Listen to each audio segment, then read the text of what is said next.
गेल्या वर्षी ऑगस्ट महिन्यामध्ये त्यांना ताप आला, तर त्यांना ताप आल्यावर असं वाटलं की हा नॉर्मल व्हायरल असेल, त्याच्यामुळे त्यांनी फक्त नॉर्मल गोळ्या घेतल्या आणि त्यानंतर त्यांनी काही केलं नाही. पण ते म्हणतात की 4-5 दिवस झाले तो ताप गेलाच नाही. त्यानंतर डॉक्टरांनी त्यांना पाहिलं, ॲडमिट करायला सांगितलं आणि त्या ॲडमिट केल्यानंतर त्यांना सगळे रिपोर्ट डेंग्यू मलेरियाचे काढले, पण सगळं नॉर्मल आले. त्यानंतर डॉक्टरांनी त्यांना सिटी स्कॅन करायला सांगितलं, तर सिटी स्कॅनमध्ये देखील सर्व काही नॉर्मल आलं, पण तो जो ताप होता तो 4 महिने तसाच होता. तर डॉक्टरांना देखील कळत नव्हतं की काय एक्झॅक्टली झालेलं आहे. पण नंतर ते सांगतात की ज्यावेळेस डॉक्टरने तिचा पोटाचा स्कॅन करण्यासाठी सांगितला, त्या पोटाच्या स्कॅनमध्ये त्यांना असं कळालं की त्यांच्या आतड्यांमध्ये इंटेस्टाईनमध्ये भरपूर असे गाठी आहेत. तर त्या सर्व गाठींमुळे त्यांना सांगितलं डॉक्टरांनी की तुम्हाला ऑपरेशन करावं लागेल. आणि त्यामुळे ते सांगतात की मी खूप घाबरले त्यावेळेला, मी प्रार्थना करत होते प्रभूकडे. आणि त्या सर्व गोष्टीमध्ये आणखीन एक प्रॉब्लेम आणखीन एक झाला नवीन, की त्यांच्या मानेला गाठ आली. ती गाठ देखील डॉक्टरांनी त्यांना स्कॅन करायला सांगितलं आणि त्या देखील त्यांना आणखीन एक आजार डॉक्टरांनी सांगितला. ते सांगतात की या त्रासांमध्ये त्रास ऍड झाला त्यावेळेला, पण ते म्हणतात या सर्व गोष्टींमध्ये मी प्रभूकडे अजून जवळ आले, मी अजून प्रभूकडे प्रार्थना करू लागले, मी चर्चला रेग्युलर येऊ लागले आणि बायबल वाचू लागले. त्या सर्व गोष्टींमध्ये परमेश्वरांनी कार्य केलं. आणि जो सिटी स्कॅन केला त्याच्यामध्ये सत्य शेवटी असं आढळलं की त्यांना KFD नावाचा आजार झालेला आहे, की ज्या आजारामध्ये ताप आणि जे अशक्तपणा तो नॉर्मली शरीरामध्ये येतो आणि तो राहतो बराच वेळ. त्यानंतर त्यांनी सांगतात की ते प्रभूकडे प्रार्थना केली. डॉक्टरांनी फक्त त्यांनी 2 गोळ्या घेतल्या. त्या 2 गोळ्या त्या घेत असताना ते सांगतात की दरवेळेला ते प्रार्थना करत होते आणि त्या गोळ्याद्वारे परमेश्वरांनी कार्य केलं. पूर्णपणे जे 4 महिने झाले नाही ते पूर्ण आरोग्य परमेश्वराने त्यांना दिलं. मग ते सर्व गौरव प्रभू येशूच्या नावाला देत आहेत. हालेलुया. आता मी बरी आहे, पूर्ण आता बरी आहे. हे काय आहे? रिपोर्ट काय दाखवतं रिपोर्ट? आणि डॉक्टरने त्यांना सांगितलं होतं, भीती घातली होती की कदाचित तुम्हाला तो TB असू शकतो. पोटामध्ये सुद्धा माझ्या मल्टिपल म्हणजे खूप गाठी आहेत सांगितलं होतं. आणि मानेला सुद्धा भरपूर गाठी होत्या, जवळपास 10. आणि सांगितलं होतं की TBचे रिपोर्ट तर नॉर्मल येतात, ते मग असणार तर कॅन्सर. तर मग सगळ्यांनी आशा तर सोडूनच दिली होती. आणि माझं 15 किलो वजनसुद्धा कमी झालं होतं. आणि मी एकदम अशक्त झाले होते. आणि माझा लहान मुलगा होता 8 महिन्याचा.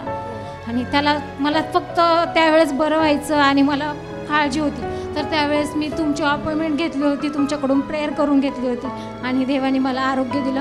फक्त 100 रुपयाच्या गोळ्यामध्ये मला देवाने आशीर्वाद दिला. देवाला धन्यवाद. आणि मला डॉक्टरांनी 1.5 लाख रुपये खर्च सांगितला होता. पोटाचं ऑपरेशन आणि मानेच्या गाठी बायोप्सी करावी लागेल. Can you imagine how many sicknesses she was suffering with? किती आजारपण, 10 गाठी होत्या, 10. प्रभूने आरोग्य दिलं. आमेन. God bless you. 2020 साली पास्टर छातीमध्ये दुखत होतं म्हणून ते हॉस्पिटलमध्ये चेकअपसाठी गेले. चेकअपमध्ये सगळं त्यांचं चेकअप वगैरे झाल्यानंतर आढळलं की त्यांच्या छातीमध्ये एक गाठ आहे आणि ती कॅन्सरिक गाठ आहे. त्यांची ट्रीटमेंट इमिडिएटली स्टार्ट झाली. डॉक्टरांनी सांगितलं ऑपरेशन करून ती गाठ काढावी लागणार आहे. त्यांनी ऑपरेशन केलं. त्याच्यानंतर डॉक्टरांनी सांगितलं की अजून ऑपरेशन्स करावे लागणार आहे. त्यांचं ब्रेस्ट देखील काढण्यात आलं पास्टर. तर जे डॉक्टर सांगत होते ते सगळं फॉलो करत होत्या. सगळे किमो त्यांचे चालू होते. आणि अशा परिस्थितीमध्ये ते सांगतात की हॉस्पिटलमध्ये खर्च तर वाढतच चालला होता. 2023 त्यांची ट्रीटमेंट कंप्लीट झाली. आणि 2024 पास्टर त्यांच्या पोटामध्ये अचानक दुखू लागलं म्हणून ते हॉस्पिटलमध्ये गेले. आणि हॉस्पिटलमध्ये गेल्यावरती कळलं की त्यांच्या पोटामध्ये, छातीमध्ये आणि अन्ननलिकेमध्ये गाठी झालेल्या आहेत पास्टर. कॅन्सरिक ट्रीटमेंट तर चालूच होती, प्लस ह्या तीन गाठी त्यांना झाल्या होत्या. शी इज जस्ट 32 इयर्स. सगळ्या ह्याच्यातून चालली होती. लग्न झालेलं आहे, 9 वर्षाची मुलगी आहे आणि she was suffering like anything in this. त्या परिस्थितीमध्ये ही जी बहीण आहे, ही त्यांची बहीण आहे, ह्यांना तिच्या परिस्थितीबद्दल कळलं. तिने सांगितलं दापोडीमध्ये एक जागा आहे, एक चर्च आहे, तिथं आपण जाऊया, मी तुझ्यासाठी प्रार्थना करेन. कुठं राहिलाय? उरळी कांचन पास्टर. तिथून दर शनिवारी आपल्या चर्चमध्ये ही बहीण येत राहिली. प्रत्येक केमोला, प्रत्येक सिटी स्कॅनमध्ये जेव्हा ती जात होती, फर्स्ट सॅटर्डेला जेव्हा ते आल्या, प्रभूचा स्पर्श त्यांना झाला. त्यांनी प्रभू येशू ख्रिस्ताला आपला तारणा म्हणून स्वीकारला. प्रत्येक सिटी स्कॅनला जेव्हा त्या जात होत्या त्या प्रार्थना करायच्या की प्रभू तू माझ्याबरोबर उभा राहा. आणि जूनमध्ये जेव्हा त्यांचं सिटी स्कॅन होत होतं पास्टर, तेव्हा त्यांना स्ट्रॉंग प्रेझेन्स जाणवलं की लॉर्ड इज विथ मी. आणि त्याच्यानंतर त्या सांगतात माझ्या परिस्थितीमध्ये इतका फरक जाणवला. आता त्यांचे रिपोर्ट आलेत पास्टर, डिक्लेअर झाले there is no cancer pastor. Cancer नाहीये म्हणून असं डिक्लेअर नाहीये म्हणून सांगितलं. Lord in the name of Jesus be totally healed in Jesus name. वो कहते हैं पिछले साल उनकी पति गुजर जाने के बाद वो बहुत ज़्यादा चिंता में रहने लगे और कमज़ोर पड़ गए. इस वजह से उन्हें फरवरी 2025 में 3 दिनों के लिए अस्पताल में एडमिट कराया गया. उनका ब्लड टेस्ट करवाया गया, सोनोग्राफी करवाई गई, जिसके दौरान पता चला कि उनकी किडनी में सूजन है और छेद है. आप रिपोर्ट में देख सकते हैं. This is the report. Yes, उनकी किडनी में छेद हो चुका था Oh. और इस वजह से वो बहुत ज़्यादा चिंता में रहने लगे। घबरा कर उन्होंने अगली प्रोसेस ही नहीं करवाई, बल्कि उन्होंने प्रार्थना करना शुरू किया। निरंतर प्रार्थना में रहने लगे। हमारे जोनल लीडर्स भी उन्हें प्रार्थना में सहमत करके मदद करते रहे और वो दोबारा अस्पताल गए। उन्होंने दोबारा टेस्ट करवाए और टेस्ट के दौरान पता चला कि उन्हें टीबी हो चुका है। ये खबर सुनकर तो वो बहुत ज़्यादा टूट गए, चिंता उनकी ज़्यादा बढ़ गई। लेकिन और साथ ही साथ उनके पड़ोसी भी उन्हें परेशान करने लगे कि तू कभी ठीक नहीं हो सकती, आप कभी काम पर नहीं जा सकोगे, आप हमेशा ऐसे ही रहोगे। लेकिन सिवाय इसके वो प्रभु यीशु पर विश्वास करते रहे, उनका विश्वास नहीं डगमगाया। वो चर्च में आते रहे, प्रार्थना करते रहे और मार्च 6, 2025 में वो दोबारा अस्पताल गए और रिपोर्ट के दौरान उन्हें पता चला कि वो पूरी बीमारियों से आज़ाद हो चुके हैं और आज विजयी जीवन लेकर प्रभु की महिमा करने के लिए यहाँ उपस्थित है। प्रभू काय म्हणायचं? परमेश्वर खूप चांगला आहे, येशू खूप महान आहे। बरोबर. त्याने मला आरोग्य दिलं म्हणून मी धन्यवाद देते। पती मेले, मी आजारी पडे, मुलं तर खूप परेशान होते। मी 2 महिने जेवत नव्हते, पाणी नव्हतं, काही नव्हतं। पण परमेश्वर खूप चांगला आहे, त्यांनी मला वाचवलंय। ही कोण तुमची मुलगी आहे? काय म्हणायचं तुला? प्रभू खूप महान आहे। एवढ्या त्रासामधनं त्याने आम्हाला बाहेर काढले, त्याच्यासाठी मी त्याला खूप खूप धन्यवाद देते। Bless the Lord. Let Amen. your hand be upon her life, O Amen. Father. Complete restoration. in Jesus. She is Sister Supriya and works in one of the school as an admission counselor. Okay. While she was working, there was a false accusation on her. She was caught up in something, but she says, I didn't do anything. A committee has been called to just check out everything is fine or no. And the committee told her that you'll have to pay 10,000 or leave the job immediately. The job or from your existing salary they are going to cut my 10,000 like throughout the year. Oh, throughout the year. Yes, but I stood in faith. That last Saturday I came and you spoke to me Saturday and Sunday both. You said Daniel came out of the den without Yes. a scratch. Yes. The Hebrew boys came out of the furnace without The the scratch. smell of smoke. Yes. So I declared over my life that I will come out of this situation without any losses. Yes. And this Thursday, all the accusations were dropped, and then my salary is saved. My job is also saved. And I stood over there in that corner and I made a covenant with God. You save my salary. You don't save my salary, but my entire month's salary, I'm going to sow it in your kingdom.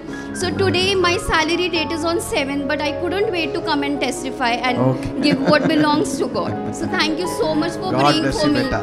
Thank you. Thank you, Lord. God Thank bless you, you, Raja. Father. God You bless you. honored her, oh Father, in front of everyone. It's not just money, but Yes. that honor. You Yes. salvaged it, oh Father, Yes. for your glory. And you did not allow her Yes. to be put to shame. Amen. Thank you, Father, in Jesus' name. God bless you, beta. त्या सांगतात की 14 जूनला त्यांना छातीमध्ये दुखत म्हणून त्यांना हॉस्पिटलमध्ये घेऊन गेले. त्यांचं चेकअप वगैरे करण्यात आलं आणि त्याच्यामध्ये त्यांच्या ओटी पोटावरती सूज आढळली. त्यांची सोनोग्राफी वगैरे झाली, ECG झाली आणि त्याच्यामध्ये आढळलं की त्यांना हार्नियाचा प्रॉब्लेम आहे आणि त्यांना डॉक्टरांनी ताबडतोब ऑपरेशन करायला सांगितलं कारण त्यांना वेदना खूप होत होत्या. आणि त्या सगळ्या पिरियडमध्ये पास्टर त्यांची शुगर देखील डिटेक्ट झाली, जी ऑलमोस्ट 300पर्यंत गेली होती, 300+ गेली होती. तर त्याचे देखील त्यांचे इंजेक्शन चालू होते. तर अशा सगळ्या परिस्थितीमध्ये ते सांगतात जेव्हा त्यांना हॉस्पिटलमध्ये घेऊन गेले, ऑपरेशन त्यांचं करणार होतं, 8 दिवसांनी त्यांचं ऑपरेशन होतं. अशा परिस्थितीमध्ये सांगतात की त्यांचे हृदयाचे ठोके जे आहे ते फक्त 30% बसत होते. त्या अंडर ऑब्झर्वेशन होत्या आणि डॉक्टरांनी सांगितलं होतं शुगर पण तुमची हाय आहे, प्लस तुमचं हार्नियाचं ऑपरेशन आम्हाला करायचं आहे. तर गॅरंटी देऊ शकत नाही, तुमचे ऑर्गन देखील फेल होऊ शकतात, तुमची किडनी बंद होऊ शकते, तुमचे डोळे बंद जाऊ शकतात. तर अशा परिस्थितीमध्ये सांगतात की ही त्यांची मुलगी आहे. प्रार्थना त्यांच्यासाठी सुरू झाल्या. फायनान्शियली त्यांची सिच्युएशन अजिबात चांगली नव्हती. ते म्हणाले की आमच्यासाठी फक्त प्रभू येशू ख्रिस्ताचा धावा आम्ही केला आणि ऑपरेशन थिएटरमध्ये मी गेले. ऑपरेशन माझं झालं आणि ते सांगतात ऑपरेशन एकदम सक्सेसफुल झालेलं आहे. आज मी एकदम व्यवस्थित आहे, माझा हार्नियाचा प्रॉब्लेम गेला आहे, माझी किडनी व्यवस्थित आहे, माझे डोळे देखील व्यवस्थित आहे, प्लस माझी जी काही हॉस्पिटलचा खर्च होता तो पूर्णपणे माफ झालेला आहे. म्हणजे सर्व गौरव प्रभू Praise God. Hallelujah. Amen. Thank you, Father, for being so gracious to her, oh Father. Yes, Lord. In Jesus' name. वो कहते हैं 5-6 सालों से उन्हें सुपारी खाने की बहुत ही बुरी लत लग चुकी थी। ऐसा एक भी दिन और रात नहीं जाता था कि वो सुपारी ना खाए। वो सोने से पहले भी सुपारी खाते थे। उनके घर परिवार वालों ने भी उन्हें बहुत ज़्यादा समझाया लेकिन वो नहीं मानते थे। लेकिन एक बहन ने उन्हें हमारे चर्च के बारे में बताया। वो शनिवार को निरंतर चर्च में आना शुरू किया, वचन सुनना शुरू किया, प्रभु यीशु को जानना शुरू किया और धीरे धीरे प्रभु यीशु ने उनका जीवन बदला है। और आज 2 साल हो चुके हैं, उनकी पूरी आदत, वो पूरी लत छूट चुकी है, इसलिए वो सारा गौरव परमेश्वर को देते हैं। सुपारी खाता का तुम्ही? नाही. God bless you in Jesus' name. ते सांगतात की 2014 पासून ते आपल्या चर्चला येत आहेत, पण गेले 3-4 वर्ष झाले त्यांना मूळव्याधाचा खूप त्रास होत होता. त्यांनी सगळं डॉक्टर वगैरे सर्व काही केलं, पण त्रास काही कमी होत नव्हता. आणि त्यावेळेला ते म्हटले की ते चर्चला आले आणि त्यांनी प्रभूकडे प्रार्थना केली की प्रभू तू मला आरोग्य दे, आणि त्यानंतर मी घरापासून हडपसरपासून मी चर्चमध्ये चालत येईल. ते सांगतात की परमेश्वरने मला आरोग्य दिलं 5 तारखेला जुलैमध्ये, आणि ते सांगतात की आज ते परमेश्वराला गौरव देण्यासाठी हडपसरहून या ठिकाणी आज चालत आलेलं आहे. ते सर्व गौरव प्रभू येशूच्या नावाला देत आहेत. किती वेळ लागला यायला 4 तास लागले. 4 तास लागला. हडपसरहून चालत आला. आणि इमॅजिन 5 तारखेला तुम्ही बोलले होते ना, ज्यांना मूळव्याधाचा त्रास आहे त्यांनी सहमत व्हा प्रार्थनेत, त्यावेळेस मी सहमत झालो. Somebody is suffering with piles. एका माणसाला मूळव्याधाचा आजार आहे. For a long time. खूप दिवसांपासून त्याला मूळव्याध आहे. You are restless. You cannot sit. तो माणूस अस्वस्थ आहे, त्याला खाली बसता येत नाही. The Lord Jesus is touching you now. प्रभू येशू तुला आता स्पर्श करत आहे. Be healed of that piles problem in Jesus. येशूच्या नावात मूळव्याधातून बरा हो. In the name of Jesus. येशूच्या नावात. मी नवस केला देवाला की मी मला आज बरं वाटलं ना मी चालत येईल. मग 2 शनिवारी वाट पाहिली मी, आज मला पूर्ण बरं वाटतंय आणि आज मी चालत आलो. Wow. Praise God. God bless you. Thank you for healing. 7 ते 8 वर्षांपासून मूळव्याधाचा त्रास होता ह्यांना देखील. ते सांगतात की आता रिसेंटली हा त्रास खूप जास्त झाला, गोळ्या औषधांवर त्यांचं निस्तरत होतं, पण आता रिसेंटली खूप त्रास झाला. डॉक्टरांकडे ते गेले, डॉक्टरांनी सांगितलं ग्रेड 4चं पाईल्स त्यांना झालेलं आहे, ज्याच्यामध्ये सर्जरी इज मस्ट. पण त्यामध्ये माझी फायनान्शियल कंडिशन अजिबात चांगली होती, कारण सर्जरीला लॅक्समध्ये खर्च होता. पण त्या म्हणतात की लास्ट आय थिंक 2nd वीकच्या संडेमध्ये पास्टर तुम्ही ऑल्टर कॉल दिला होता की ज्यांना कोणाला आजारी आहे तुम्ही पुढे आम्ही प्रार्थना करतो. त्यांनी विश्वास ठेवला, त्या पुढे आल्या, तुम्ही प्रार्थना केली पास्टर, आणि ते सांगतात की त्यांचा मूळव्याधाचा त्रास पूर्णपणे निघून गेलेला आहे. सर्जरी वगैरे काही करायची गरज नाही, प्रभूने त्यांना पूर्णपणे बरं केलेलं आहे. Praise God. देवाला धन्यवाद.